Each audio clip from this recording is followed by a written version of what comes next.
रोशनी की तलाश।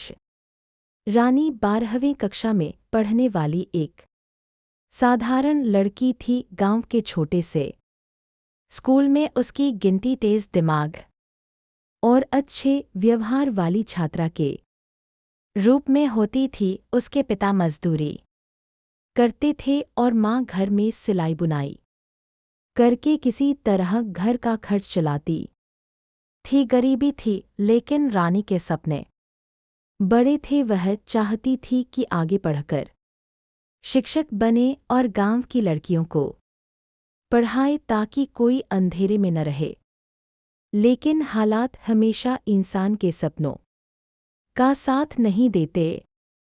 एक दिन गांव में एक महिला आई।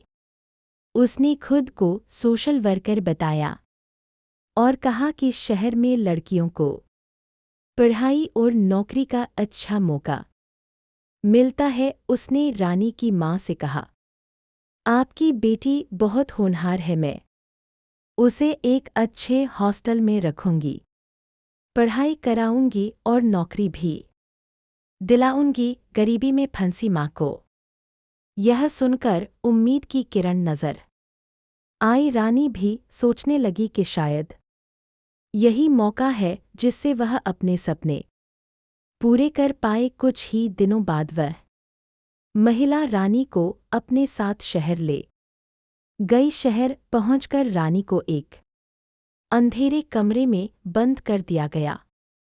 वहां और भी लड़कियां थीं जिनकी आंखों में डर और बेबसी साफ दिख रही थी। उसे धीरे धीरे समझ आया कि यह कोई हॉस्टल नहीं बल्कि व्यापार का अड्डा है। रानी का दिल जोर जोर से धड़कने लगा। वह चिल्लाई, रोई, लेकिन उसे धमकाया गया, अगर बाहर जाने की कोशिश की तो तुझे और तेरे परिवार को मार देंगे।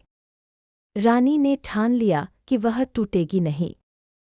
उसने वहां काम करने वाली एक बुजुर्ग औरत श्यामली से दोस्ती की।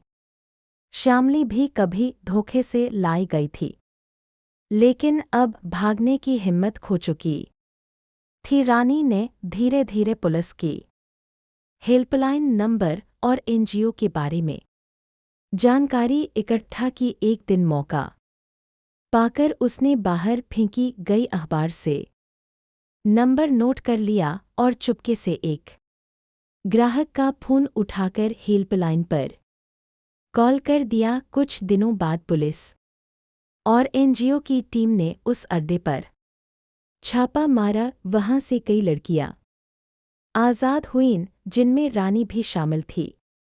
रानी को सुरक्षित गृह में रखा गया। उसने वहां पढ़ाई जारी रखी। एनजीओ की मदद से उसे स्कॉलरशिप मिली और वह आगे बढ़ती गई। उसने अपनी कहानी समाज के सामने रखी ताकि और लड़कियां जागरूक हो सके। वक्त के साथ रानी ने शिक्षक बनने का सपना पूरा किया। अब वह सिर्फ किताबें ही नहीं पढ़ाती थी बल्कि लड़कियों को यह भी सिखाती थी कि किसी भी चमकदार वादे पर आंख मूंदकर भरोसा न करे। वह हमेशा कहती थी, अंधेरा कितना भी गहरा हो, अगर हिम्मत हो तो रोशनी की किरण जरूर मिलती है। दोस्तों, आपकी एक सब्सक्राइब हमारे लिए बहुत मायने रखती है। ये हमें नई नई कहानियाँ लाने की हिम्मत देती है। तो अभी सब्सक्राइब बटन दबाइए और परिवार का हिस्सा बन जाइए।